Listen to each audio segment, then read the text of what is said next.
Bara að brosa. Bara brosir á hringinn, sko.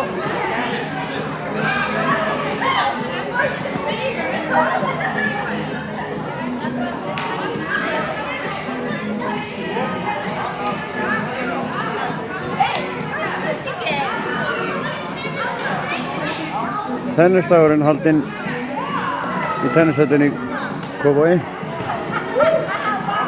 Öllum í bæði Klettaskóla og öðrum skóla landsins boðið. Mikið gott framtak hjá þeim.